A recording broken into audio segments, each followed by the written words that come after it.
अस्सलाम वालेकुम स्टूडेंट, पिछले लेक्चर में आपने देखा हिब्रिडाइजेशन के बारे में। मैंने आपको डिफ़ाइन करके बताया, मैंने बताया किस तरह से इसकी टाइप्स होती हैं, और हमने sp3 हाइब्रिडाइजेशन में मीथेन के स्ट्रक्चर को डिस्कस किया डिटेल के साथ।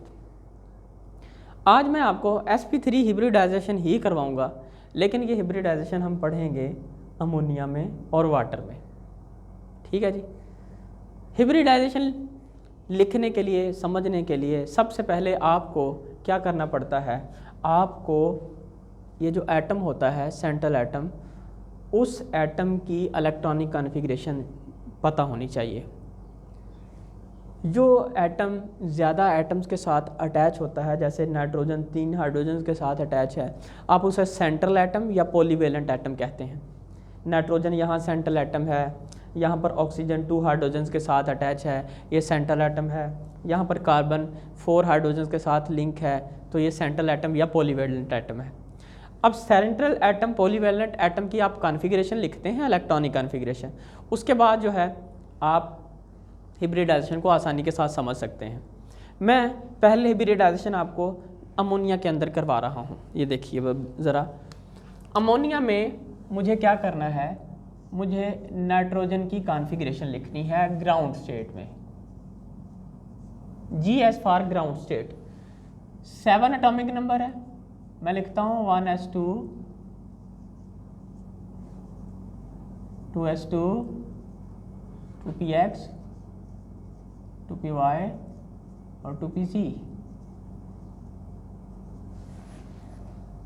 नाइट्रोजन के अंदर 3 अनपेयर्ड इलेक्ट्रॉन्स हैं, और नाइट्रोजन अमोनिया में का मॉलिक्यूल बनाते वक्त ये 3 अनपेयर्ड इलेक्ट्रॉन ही इस्तेमाल करेगा, और ये 3 अनपेयर्ड इलेक्ट्रॉन इस्तेमाल करके नाइट्रोजन जो है वो 3 हाइड्रोजन के साथ बॉन्ड बनाएगा। अब नाइट्रोजन में हिब्रिडाइजेशन होगी। मैं लिख रहा हूँ नाइट्रोजन की हाइब्रिड स्टेट। तो क्या होगा, अमोनिया में चूँकि sp3 हिब्रिडाइजेशन होती है, एक s और ये 3 p ऑर्बिटल्स आपस में इंटरमिक्स होंगे।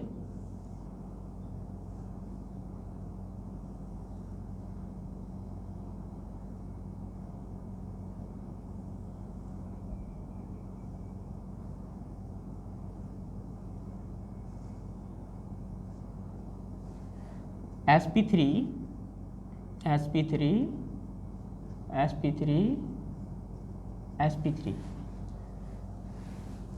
एक sp3 हाइब्रिड ऑर्बिटल वो है जिसमें है इलेक्ट्रॉन 2s, ये वाले, और 3 sp3 हाइब्रिड ऑर्बिटल वो हैं जिनमें एक एक इलेक्ट्रॉन मौजूद है। राइट।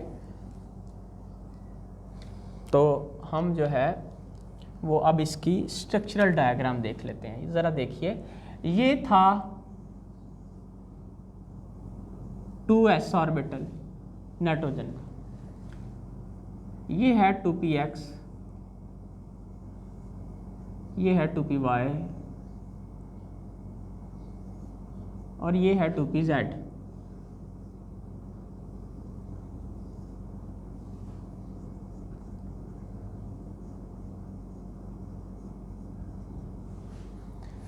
फोर के 4 हाइब्रिड ऑर्बिटल इंटरमिक्स हुए, और इन्होंने 4 sp3 हाइब्रिड ऑर्बिटल बनाए। 4 sp3 हाइब्रिड ऑर्बिटल, ये करके मैंने यूं करके लिख दिया। और आपको पता है ये लार्जर लॉब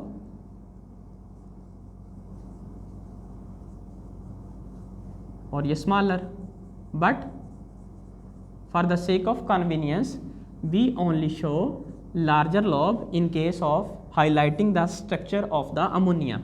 जब हम अमोनिया का स्ट्रक्चर ड्रा करेंगे तो हम जस्ट लार्जर लॉब को शो करेंगे। देखते हैं, मैं आपको शो करके दिखाता हूँ, ज़रा देखिए इसको। ये sp3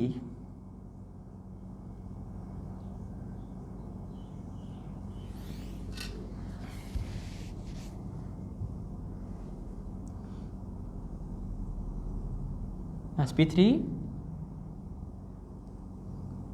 sp3 sp3 sp3 all the 4 sp3 hybrid orbitals are directed towards the corner of regular tetrahedron. लिखता हूं मैं, all the 4 sp3 hybrid orbitals are directed towards the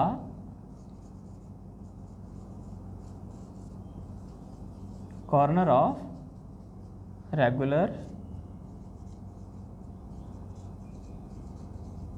tetrahedron. ये 4 ऑर्बिटल्स, और इन 4 ऑर्बिटल्स में एक जैसे इलेक्ट्रॉन्स नहीं हैं। एक sp3 हाइब्रिड ऑर्बिटल वो है जिसमें 2 इलेक्ट्रॉन्स मौजूद हैं, ये देखिए ज़रा, और 3 हाइब्रिड ऑर्बिटल वो हैं that have 1 electron each. Yes, ठीक है जी। अब क्या होगा? होगा यूं कि ये ऑर्बिटल sp3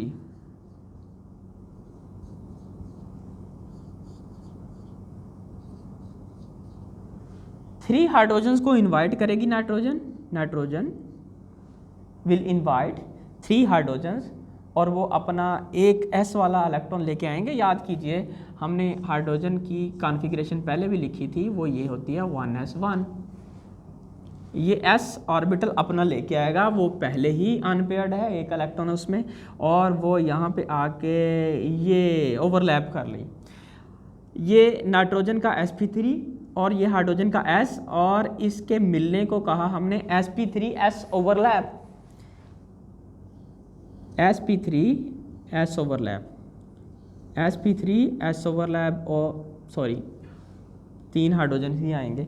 sp3s एक इलेक्ट्रॉन लेके आया, sp3s एक इलेक्ट्रॉन, sp3s। इस तरह करके नाइट्रोजन ने 3 हाइड्रोजन्स के साथ बॉन्डिंग की। नाइट्रोजन ने 3 हाइड्रोजन्स के साथ बॉन्डिंग की, और बॉन्डिंग करने के बाद ये इलेक्ट्रॉन्स पेयर्ड हो गए। यानी अगर मैं इसको मज़ीद ड्रा करना चाहूँ आसानी के लिए, आपके ये यूँ कर सकते हैं। ये नाइट्रोजन का लॉन पेयर है जी, जो नाइट्रोजन का अपने इलेक्ट्रॉन्स हैं, जो उसने किसी के साथ शेयर नहीं किए, लॉन पेयर। और ये 3 उसने बॉन्ड बनाए हाइड्रोजन के साथ, ऐसे करके। ठीक है स्टूडेंट्स, 3 बॉन्ड। और हाँ, अब स्ट्रक्चर क्या होगा जी? आपने मीथेन में पढ़ा था कि sp3 हाइब्रिडाइजेशन में स्ट्रक्चर टेट्राहेड्रल होता है। यहाँ भी आपने ये बात पढ़ी कि 4 sp3 हाइब्रिड ऑर्बिटल जो हैं वो अपने आप को इस तरह से ही डायरेक्ट करेंगे towards the corner of regular tetrahedron. बात ठीक है, लेकिन स्टूडेंट्स वहाँ पर 4 एटम्स की वजह से स्ट्रक्चर बन रहा था, यहाँ पर स्ट्रक्चर बन रहा है जस्ट 3 एटम्स की वजह से। एक नाइट्रोजन 3 एटम्स, एक तो लोन पेयर है वो यहाँ पर। तो जो स्ट्रक्चर होता है वो लोन पेयर की वजह से तो नहीं होता, स्ट्रक्चर तो एटम की वजह से होता है। स्टूडेंट्स, तो जो नाइट्रोजन का हाइड्रोजन के साथ बॉन्डिंग से स्ट्रक्चर बना है, ये स्ट्रक्चर एक्चुअली है कहलाता पायरामिडल। याद रख लीजिए जी, पायरामिडल, उर्दू में बोल रहे हैं तो मखरूती शक्ल का पायरामिडल स्ट्रक्चर जी। और इसमें एंगल मीथेन में पढ़ा था टेट्राहेड्रल शेप में, जो एंगल है वो 109.5 डिग्री का। स्टूडेंट्स याद रखिए, वहाँ एंगल है, यहाँ एंगल है 107.5 डिग्री। कम क्यों हुआ? क्यों हुआ जी कम? इन लॉन पेयर्स ने बॉन्ड पेयर्स को कंप्रेस किया। जब कंप्रेस किया, पहले बॉन्ड एंगल बड़ा था, कंप्रेस करने से बॉन्ड एंगल छोटा हो गया। समझ आ गई जी बात की? तो यहाँ से बड़ा इंपॉर्टेंट शॉर्ट क्वेश्चन बन जाता होता है कि जी बॉन्ड एंगल अमोनिया में 107.5 यानी कम क्यों है मीथेन की निस्बत? मेरा ख्याल आपको समझ आ गया होगा। आप इसी वीडियो को दोबारा देखिए। हाँ, इसी के साथ मैं आपको वाटर के अंदर हिब्रिडाइजेशन भी समझा देता हूँ। कुछ ज़्यादा मुश्किल नहीं होगी, आप थोड़ा सा समझेंगे आपको समझ आ जाएगी। मुझे क्या करना पड़ेगा उसके लिए, यहाँ पर यस, ये चेंज करनी पड़ेगी।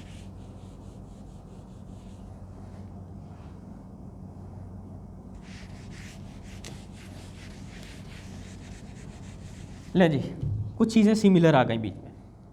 मैं अब स्ट्रक्चर आपको बना के दिखाऊंगा वाटर का। वाटर में हिब्रिडाइजेशन sp3 ही होगी। तो वाटर में हिब्रिडाइजेशन के लिए सबसे पहले आपको क्या चाहिए, आपको ऑक्सीजन की इलेक्ट्रॉनिक कॉन्फ़िगरेशन लिखनी है। लिखता हूँ, ऑक्सीजन Gs ग्राउंड स्टेट में, atomic number 8, mean 8 electrons, 1s2 2s2 2px 2py 2pz, 2 और ये 2 और ये 2 1 1, 8 इलेक्ट्रॉन, 2 4 6 7 8, ये ग्राउंड स्टेट। ऑक्सीजन की हाइब्रिडाइजेशन होगी, हाइब्रिड स्टेट में जाएगी ऑक्सीजन। 1s2 में यही लिखूंगा। होगा क्या, ये s और ये 3 p ऑर्बिटल्स आपस में इंटरमिक्स होंगे ऐसे।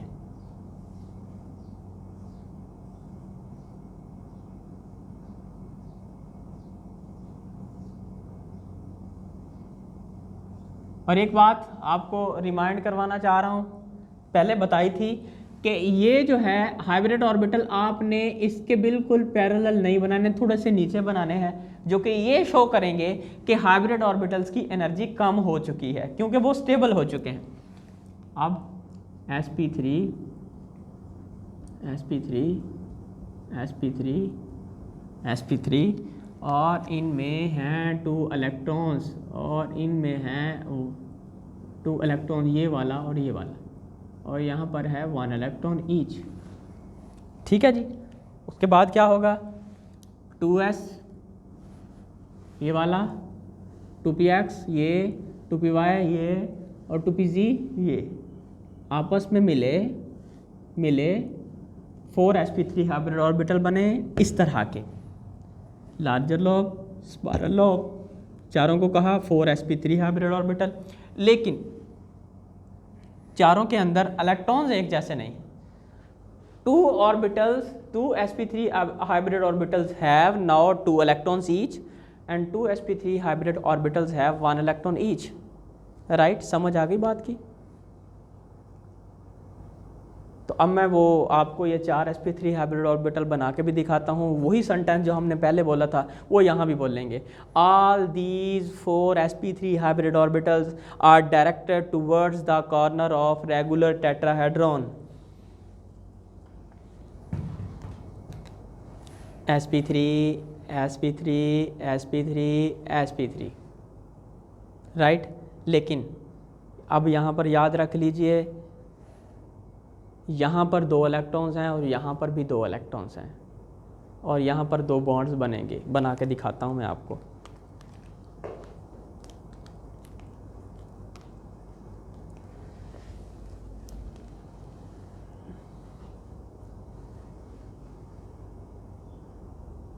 sp3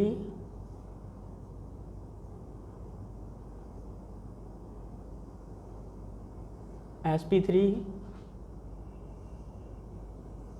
sp3 sp3 और ये ऑक्सीजन,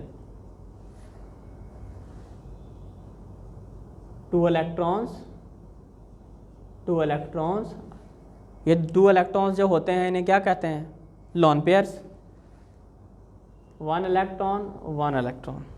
क्या होगा जी नेक्स्ट होगा यूं कि 2 हाइड्रोजन्स आएंगे और हाइड्रोजन की कॉन्फ़िगरेशन याद है आपको, 1s1 अपना s ऑर्बिटल लेके आएगा और ये ओवरलैप हो जाएगी जी।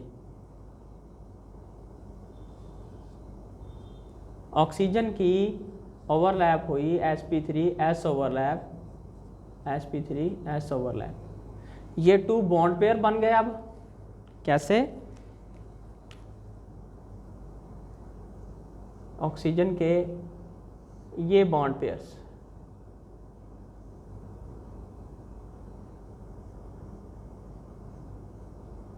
और ये 2 इलेक्ट्रॉन्स और ये 2 इलेक्ट्रॉन्स के जो 2 पेयर्स हैं ये हैं लॉन पेयर्स।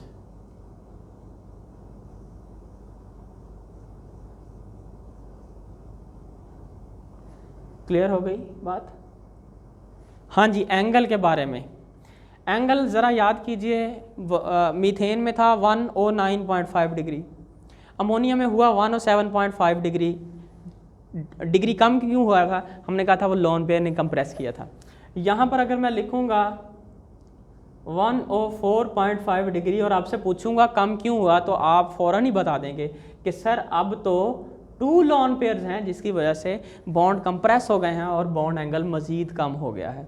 और इसकी शेप, हाँ जी, शेप के बारे में आपको फिर बताया था मैंने, याद कीजिए। मैंने कहा था कभी भी जो लॉन पेयर होता है वो शेप का हिस्सा नहीं होता, वो शेप को कंट्रोल तो करता है, एंगल्स को चेंज करता है, लेकिन हमेशा स्ट्रक्चर जो होता है वो बेटा एटम्स से बनता है, एटम्स पे डिपेंड करता है। इसमें क्या है, ये 2 एटम्स, ये ऑक्सीजन, ये हाइड्रोजन से बॉन्ड, और ये मेरा ख्याल है कि एंगल बन रहा है। इसके स्ट्रक्चर को आप एंगुलर स्ट्रक्चर कहते हैं, आप इसको बेंट स्ट्रक्चर भी कहते हैं, एंगुलर, इसको बेंट स्ट्रक्चर भी कहा जाता है, और ये वी शेप भी कहलाता है, इन्वर्टेड वी है। मेरा ख्याल आपको समझ आ गई होगी। इंशाल्लाह नेक्स्ट आर्टिकल के अंदर मैं आपको sp2 हिब्रिडाइजेशन पढ़ाऊंगा जी। अल्लाह हाफिज़।